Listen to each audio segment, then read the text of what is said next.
Okay, chapter 6 का दूसरा answer 5 mark का, that is types of company. पूरा टेबल तुमको ड्रॉ करना होता है फॉर 3 मार्क्स और कंटेंट के साथ तुमको ये आंसर आता है 5 मार्क के लिए। तो types of company, there are 4 types of company. First, statutory company. Statutory company के बाद आता है company from the view point of number of members. Number of members, from the view point of number of members. Third, company from the viewpoint of control, from the viewpoint of control, and company from viewpoint of place of registration. 4 major types of company. Statutory company from the viewpoint of number of members, from the viewpoint of control, और चौथी आएगी from the viewpoint of place of registration. Place of registration, control, members, सबसे पहली company आएगी statutory company. From the view point of number of members में 3 तरह की company आती है, public company, private company, one person company. OPC stands for one person company. Public, private, one person. Public private में वापिस 3 company आती है based on liability, that is liability limited by share, liability limited by guarantee and unlimited liability. ये 3 liability वाली company public में भी आती है, प्राइवेट में भी आती है। क्लियर है? तो from the view point of number of members में टोटल 3 तरह की company, public company, private company, one person company. Public private में वापिस आती है 3 तरह की कंपनी बेस्ड ऑन लायबिलिटी, कि public company limited by share, public company limited by liability, public limited by share, limited by guarantee and unlimited liability, as well as private company limited by share, private company limited by guarantee and private company with unlimited liability. और OPC company का एक छोटा सा 1-2 mark का content है, वो अपने देखेंगे। फिर आएगा from the view point of control, government company, holding company, subsidiary company. 3 company आती है, government company, holding company, subsidiary company, that is from the view point of control. और लास्ट आएगी from the view point of place of registration, जिसमें आती है Indian company और एक आती है फॉरेन कंपनी। इसका कंटेंट मुझे बताने की जरूरत आई थिंक पड़ेगी नहीं, क्योंकि ऑलमोस्ट नाम के ऊपर से आइडिया आ जाएगा। प्लेस ऑफ रजिस्ट्रेशन में इंडियन कंपनी है, फॉरेन कंपनी है। जो कंपनी इंडिया में रजिस्टर्ड हुई है बराबर, वो कंपनी सारी होगी इंडियन कंपनी, और जो कंपनी इंडिया में रजिस्टर्ड नहीं हुई है उसका रजिस्ट्रेशन हुआ है out of the country, but उसका इंडिया में क्या है, बिजनेस है, वैसी कंपनियों को बोलते हैं फॉरेन कंपनी। क्लियर है? 2 कंपनी, इंडियन कंपनी जिसका रजिस्ट्रेशन इंडिया में हुआ है, जिसका बिजनेस इंडिया के अंदर है, वो इंडियन कंपनी, जिसकी हेड ऑफिस भी इंडिया के अंदर है, वो इंडियन कंपनी। पर ऐसी कंपनी जिसका रजिस्ट्रेशन इंडिया में नहीं हुआ है, it has been registered outside the country, outside the India, but its business is India, then such companies are called foreign company. तो इसका एक्सप्लेनेशन यहाँ पे ही हुआ अपना एंड। इसके ऊपर से कंटेंट तुमको तुम्हारे हिसाब से बना देना है। चलो, सबसे पहली कंपनी है statutory company.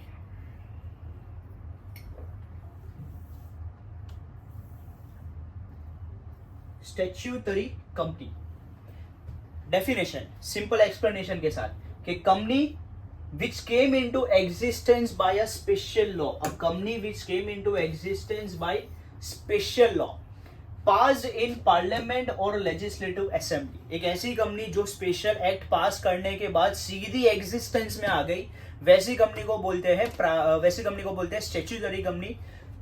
Example, life insurance corporation of India and reserve bank of India, ये 2 कंपनी है एग्जाम्पल ऑफ स्टैट्यूटरी कंपनी। यानी ये कंपनी ने ना कोई प्रोसीजर फॉलो की है, वो मेमोरेंडम ऑफ एसोसिएशन से स्टेटमेंट ऑफ फुलफिलमेंट वाली, ये कंपनी का सीधा एक स्पेशल एक्ट पास हुआ पार्लियामेंट में या तो लेजिस्लेटिव असेंबली में, और ये कंपनी सीधी एग्जिस्टेंस में आ गई, वैसी कंपनी को बोलते हैं स्टैट्यूटरी कंपनी। ऐसे अब तक इंडिया में 2 कंपनी आई है, एक LIC और एक आई है reserve bank of India.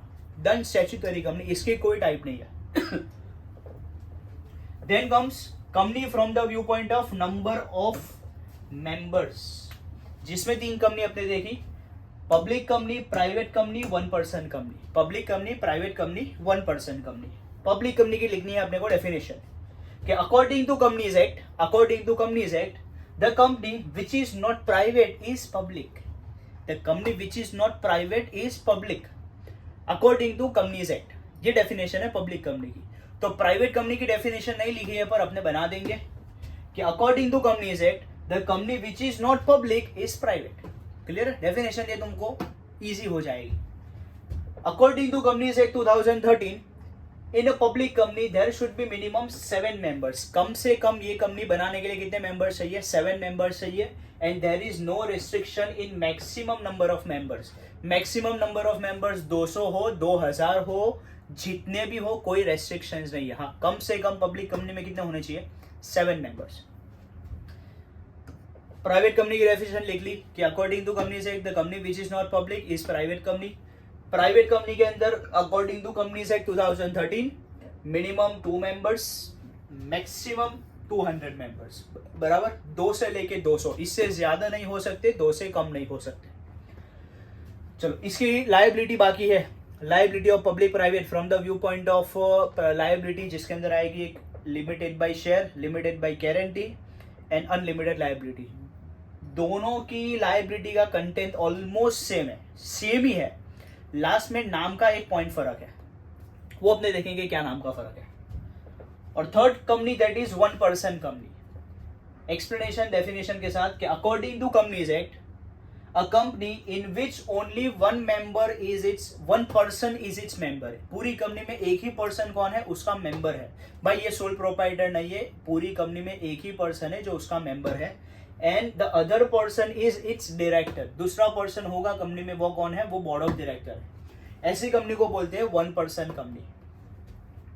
Now in 19 companies act 1956 there was no provision for 1 person company. 1 person company का ऐसा कोई जिक्र ही नहीं था कंपनीज एक्ट 1956 के अंदर। But there was a provision in companies act 2013 that 1 person company is always private. 1 person company हमेशा कैसी रहेगी? वो प्राइवेट ही रहेगी, वो कभी पब्लिक नहीं होगी, कभी गवर्नमेंट नहीं होगी। It will always be private. Clear? ये 2 पॉइंट। 1956 के कंपनीज एक्ट में 1 पर्सन कंपनी का कोई प्रोविजन ही नहीं था, कोई जिक्र ही नहीं था। But according to companies act 2013 there was a provision of 1 person company, that 1 person company is always private. चलो, अब अपने को देखनी है लायबिलिटी। लायबिलिटी में तुम्हारी 3 तरह की लायबिलिटी आती है। एक लिमिटेड बाय शेयर, बराबर। दूसरी आती है limited by guarantee,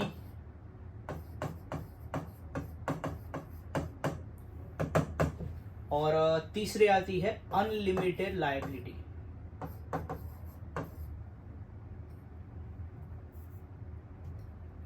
unlimited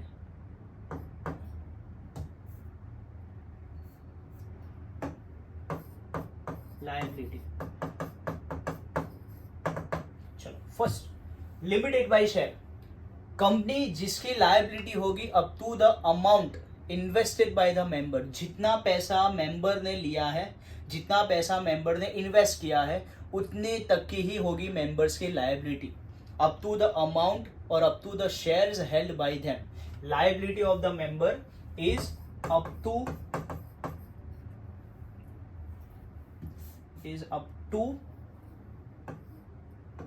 the shares held by them. जितने रुपए के कंपनी ने शेयर्स पब्लिक के पास से लिए हैं, उतने रुपए तक की ही कंपनी की लायबिलिटी। बराबर? यानी अगर कंपनी ने शेयर इशू किए हैं एट द प्राइस ऑफ 100, बराबर, सबसे पहली बार कंपनी ने शेयर्स मार्केट में इशू किए एट द प्राइस ऑफ 100, तो ये कंपनी के शेयर को बोलते हैं फेस वैल्यू। बराबर? ये वैल्यू को क्या बोलते हैं? Face value. कि भाई इतने रुपए में कंपनी ने सबसे पहली बार मार्केट में शेयर्स इशू किए, तो ये वैल्यू को क्या बोलते हैं? Face value. बराबर? अब आगे जाके अगर शेयर की वैल्यू 200 हो गई, 250 हो गई, 300 हो गई, 80 रुपए हो गई, पर उनकी लायबिलिटी कितने रुपए चुकाने की होगी? Face value, that is 100। कौन सी वाली लायबिलिटी में? Liability limited by share. तो liability of the member is up to the face value of shares. Face value of shares held by them. जितने रुपए के उनने शेयर्स लिए हैं, उतने तक की ही उनकी liability. Face value of share, ये तुम्हारा word important. Up to the face value of shares held by them. अगर अब ये पॉइंट जो तुमको पब्लिक में अलग से लिखना है, प्राइवेट में अलग से लिखना है, ये तुम दोनों में लिखोगे, पब्लिक में भी लिखोगे, प्राइवेट में भी लिखोगे। अगर कंपनी है प्राइवेट तो they have to insert the word private limited. उनको आखिर में क्या लिखना है? आखिर में उनको लिखना है प्राइवेट लिमिटेड, बराबर। ये प्राइवेट वाली कंपनी में तुम इतना लिखोगे। And public company has to insert the word limited at the end of its name. नाम के आखिर में पब्लिक कंपनी क्या लिखेगी? लिमिटेड लिखेगी, बराबर। तो ये तुमको कंटेंट लिखना है प्राइवेट के अंदर, ये और ये वाला कंटेंट तुमको लिखना है पब्लिक के अंदर, बराबर। कंटेंट मेन एक्सप्लेनेशन दोनों में सेम ही रहेगा, नाम वाला जो पॉइंट है वो दोनों में अलग हो जाएगा। ये तुम्हारा first done, limited by share, that's the face value of the shares held by them. Second, limited by guarantee. Limited by guarantee में members have liability up to the amount guaranteed by them, up to the amount guaranteed by them। जितने रुपए की guarantee उन्होंने दी होगी वो guaranteed वाला amount company चुकाएगी at the time of liquidation. This amount is paid at the time of liquidation, बराबर। Now what is liquidation? Liquidation यानी जब कंपनी बंद हो जाती है तब की बात। Company is going to close, बंद होने जाने वाली है, वो टाइम पे कंपनी तुमको कितना पैसा देगी? Up to the amount guaranteed by them, बराबर। वापिस यहाँ पे आ जाओ। कंपनी ने 100 रुपए के हिसाब से शेयर्स इशू किए थे, वो टाइम पे ये वाली लायबिलिटी वाली कंपनी ने एक चीज बोलती होगी, भाई तुम्हारे फेस वैल्यू की 90% अमाउंट की हमारी होगी गारंटी।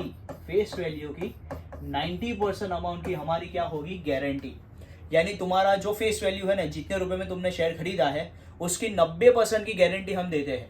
यानी अगर हमारी कंपनी डूब भी जाएगी ना, तब तुम्हारे जितने भी शेयर्स है उसके 90% हम तुमको वापस देंगे, बराबर। यानी 100 रुपए के फेस वैल्यू कंपनी ने इशू की है तो 90 रुपीज तक कंपनी तुमको वापस देगी। अगर कंपनी उठ जाती है तो, लिक्विडेशन पे आ जाती है तो। अगर कंपनी उठ नहीं रही तो फिर तुम्हारी जो वैल्यू हो रही है, बढ़ रही है, चल रही है, वो इसके हिसाब से तुमको मिलता रहेगा। पर अगर कंपनी बंद होने जाने वाली है तो 90% अमाउंट की कंपनी की गारंटी होगी। That depends upon the company. मैंने यहाँ पे एग्जांपल दिया कि भाई कंपनी ने गारंटी कितनी दी है? 90% की गारंटी दी है, तो 90% का अमाउंट तुमको मिलेगा at the time of liquidation. वापिस बात आएगी नेम वाले पॉइंट की। Private company has to insert the word private at the end of their name, बराबर। प्राइवेट कंपनी जिसकी लायबिलिटी है लिमिटेड बाय गारंटी, तो वो आखिर में क्या लिखेगी? आखिर में वो लिखेगी प्राइवेट। पब्लिक में सेम कंटेंट, पब्लिक में नाम वाला पॉइंट नहीं है, बस इतना ही है कि public company limited by guarantee, liability is up to limited by amount guaranteed by them. This guaranteed amount is to be paid at the time of liquidation. चलो अब लास्ट लायबिलिटी आएगी, that is unlimited liability, बराबर। unlimited liability यानी all members have unlimited liability, all members have unlimited liability. इसका मतलब क्या? If depth of the company, अगर company का depth, if depth of the company is more than the assets, बराबर। Company के depth company के asset के compare में ज्यादा है, यानी एसेट कम है, डेप्थ ज्यादा है, बराबर। Then each and every member will have to pay the debt by selling their personal properties, तुमको पर्सनल प्रॉपर्टीज पे करके भी सामने वाले का पैसा चुकाना पड़ेगा। अगर तुम्हारी लायबिलिटी होगी अनलिमिटेड, यानी कब जितने भी पैसे तुमने बाहर वालों के पास से लिए हैं, तुमने उनको बोला होगा कि भाई हम तुमको 120 रुपये देंगे, या तो जो भी वैल्यू कंपनी की फिलहाल है उसमें से तुमको एक को एक पाई सामने वाले को चुकानी पड़ेगी। अगर तुम्हारी लायबिलिटी कैसी है, अनलिमिटेड लायबिलिटी है, तो जिसमें अगर तुम्हारा डेप्थ ज़्यादा है, तुम्हारे एसेट कम है, ऑब्वियस, यानी कंपनी की डूबने वाली है, तो ये टाइम पे तुमको तुम्हारे जितने भी मेंबर्स हैं सबको पे करना पड़ेगा by selling their personal properties. बराबर। वापिस इसमें नाम वाला पॉइंट, अगर प्राइवेट कंपनी हो तो लास्ट में वो लिखेगी प्राइवेट। बराबर। पब्लिक कंपनी में कुछ भी लिखने की जरूरत नहीं है, कुछ वहां पे मेंशन नहीं होता। बराबर। इसका मतलब जितनी भी पब्लिक कंपनी है, limited by share, limited by guarantee, unlimited, last में वो क्या लिखेगी, लास्ट में वो लिखेगी लिमिटेड। बराबर। टेक्स्ट बुक में कुछ मेंशन नहीं है, टेक्स्ट बुक में सिर्फ शेयर वाले में मेंशन है, तो वहीं पे लिखना है, बाकी दोनों में सिर्फ प्राइवेट का पॉइंट लिखना है। ये तुम्हारा done company from the view point of number of members.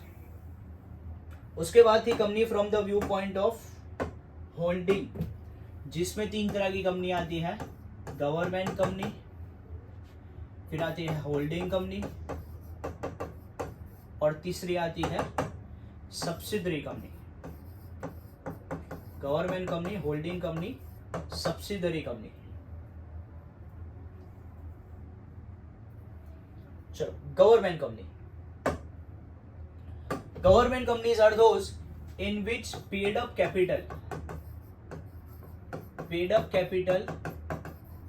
of more than 51%। बराबर। ऐसी कंपनी जिसमें टोटल पेड अप कैपिटल 51% से ज्यादा किसके पास है, it has been held by state government, या तो सेंट्रल गवर्नमेंट, या तो स्टेट प्लस सेंट्रल दोनों गवर्नमेंट का अंदर इन्वेस्टमेंट है, या तो मोर देन 1 स्टेट गवर्नमेंट। बराबर। एक ऐसी कंपनी जिसमें 51% से ज्यादा का पेड अप कैपिटल किसके पास है, या तो स्टेट गवर्नमेंट के पास है, या तो सेंट्रल गवर्नमेंट के पास है, या तो स्टेट और सेंट्रल दोनों का साथ में अंदर इन्वेस्टमेंट है, या तो एक से ज्यादा स्टेट गवर्नमेंट का इन्वेस्टमेंट है, then such companies are called government companies। Now, a company in which more than 51% paid up capital is held by state government, central government, state and central government, or more than 1 state government, then such companies are called government companies। Example, एक आएगी Ashok hotels limited, Ashok hotels limited, this is an example of government company. और दूसरा है भेल, Bharat heavy electricals limited, Bharat heavy electricals limited, ये तुम्हारी government company. Second, holding company. Holding company और subsidiary company दोनों का कॉन्सेप्ट एक ही है। अ कंपनी हु होल्ड्स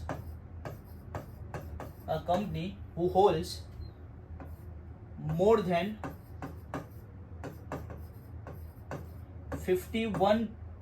50%, वहां पे 51, यहाँ पे 50%, more than 50% of shares, more than 50% of shares of other company, then such company is called holding company। बराबर। एक ऐसी कंपनी जिसने दूसरी कंपनी के 50% से ज्यादा के शेयर्स को होल्ड किया है, then such company is called holding company, and he has right to appoint majority of board of directors. Majority of board of directors appoint कौन करेगा, तो वो होल्डिंग कंपनी वाला पर्सन अपॉइंट करेगा। एग्जाम्पल, आपने 2 कंपनी की बात करें कि भाई एक रिलायंस, बराबर, और दूसरी अपने ले लेते हैं जियो। बराबर। ये 2 कंपनी है, रिलायंस एंड जियो। बराबर। जियो की वैल्यूएशन पकड़ो कि भाई 100 करोड़ की कंपनी है, 100 CR की कंपनी है जियो की वैल्यूएशन। अब अगर 100 करोड़ में से 50 करोड़ 50 लाख बराबर 51% से ज्यादा कितना भी अमाउंट हो सकता है, इसका 50% अमाउंट 50 लाख होता है, 50 करोड़ होता है, और ऊपर दूसरा 50 लाख बराबर, इतना इन्वेस्टमेंट किसका है, रिलायंस का है बराबर। Then Reliance is called a holding company. Reliance कौन सी कंपनी बुलाएगी, होल्डिंग कंपनी बुलाएगी। और रिलायंस के पास ऑथोरिटी होगी to appoint majority of board of director in Jio. Jio के majority of board of director appoint करने की ऑथोरिटी किसके पास होगी, रिलायंस के पास होगी। ये होल्डिंग कंपनी। अब सब्सिडरी कंपनी, यहां पे तुमको वर्ड याद रखना है who holds. Subsidiary company, a company whose, यहां पे वर्ड आएगा whose, whose more than 50% shares are held by holding company बराबर। Such company is called subsidiary company बराबर। जिस कंपनी ने, उसका मतलब है जिसने बराबर, जिसने 50% से ज्यादा के शेयर्स होल्ड किए हैं दूसरी कोई कंपनी के, ये कंपनी को बोलते हैं होल्डिंग कंपनी। और हुज, जिसके बराबर, जिसके 50% से ज्यादा के शेयर्स किसने होल्ड किए हैं, होल्डिंग कंपनी ने होल्ड किए हैं, then such company is called subsidiary company. ये तीनों तीन कॉन्सेप्ट क्लियर है। गवर्नमेंट के अंदर याद रखना है 51% से ज्यादा का इन्वेस्टमेंट पेड अप कैपिटल में 3 गवर्नमेंट 4 गवर्नमेंट का हो सकता है, वो गवर्नमेंट कंपनी। उसके 2 एग्जांपल्स, होल्डिंग कंपनी जिसने होल्ड किए हैं 50% से ज्यादा वो होल्डिंग, जिसके होल्ड हुए हैं 50% से ज्यादा वो सब्सिडरी कंपनी। चलो नेक्स्ट आएगा from the view point of place of registration. तो वो तो आपने देख लिया, एक इंडियन कंपनी है, एक फॉरेन कंपनी है, एक इंडियन कंपनी, एक फॉरेन कंपनी। इंडियन कंपनी वो कंपनी है जिसकी रजिस्ट्रेशन हुई है इंडिया में बराबर, जिसकी रजिस्टर्ड ऑफिस इंडिया में है बराबर, रजिस्ट्रेशन भी इंडिया में हुआ है, रजिस्टर्ड ऑफिस भी इंडिया में है। Such companies are called Indian company. But foreign company जिसका रजिस्ट्रेशन हुआ है out of country, out of India बराबर, नॉट इन इंडिया, जिसका रजिस्ट्रेशन इंडिया में नहीं हुआ है, but its business is in India. उसका बिजनेस कहां पे है, its business is in India.